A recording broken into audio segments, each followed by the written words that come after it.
آپ کو اپڈیٹ کریں گے DGISPR کی 5 دسمبر کی پریس کانفرنس اور فیض حمید کی سزا۔ پریس ریلیز کے آخری پیراگراف میں سیاسی ملی بھگت، سیاسی اشتعال انگیزی اور عدم استحکام جیسے الفاظ چنے گئے، تاہم 5 دسمبر کو DGISPR کی پریس کانفرنس واضح طور پر 9 مئی کے واقعات میں فیض حمید اور بانی PTI کے گٹھ جوڑ کی نشاندہی کرتی ہے۔ فیض حمید کو دی جانے والی 14 سال کی سزا اس امر کو بھی واضح کرتی ہے کہ معاملات شاید وعدہ معاف گواہی سے آگے نکل چکے تھے۔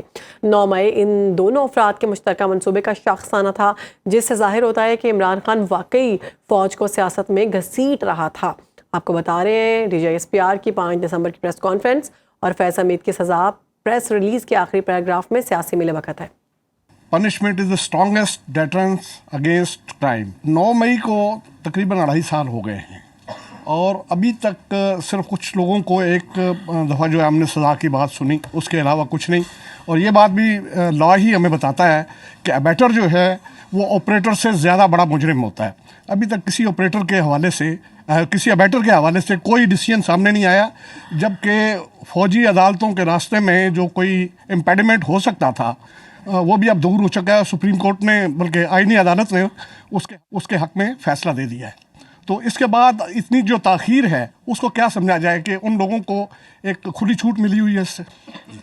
دیکھیں، پہلی بات تو یہ ہے کہ I is the spokesman of the armed forces is only competent on this matter to talk about the military trial جو ملٹری کورٹس ہوئے تھے، ہم نے وہ سارے کر دیں۔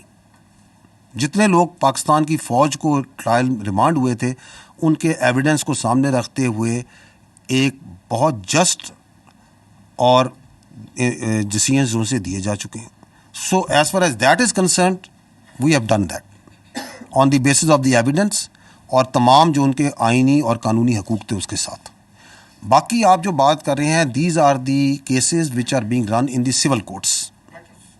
جی میں کہہ رہا ہوں وہ سارے معاملات جو ان سے سول کورٹ ہے، ہمارے پاس کوئی کیس نہیں ہے کسی بیٹر کا، اس وقت کوئی کیس نہیں ہے۔ تو ہمارے پاس تو وہ کیس ہے ایک جو سا ہے اپنا ایک جنرل فیض حمید کا ایک اس سے جڑا ہوا کیس ہے جو کہ چل رہا ہے خالی۔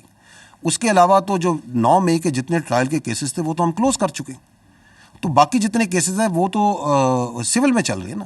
تو آپ مجھے چاہتے ہیں کہ میں پاکستان کی عدلیہ کے بارے میں کوئی کمنٹ کروں ان وائلیشن آف دی آرٹیکل 19؟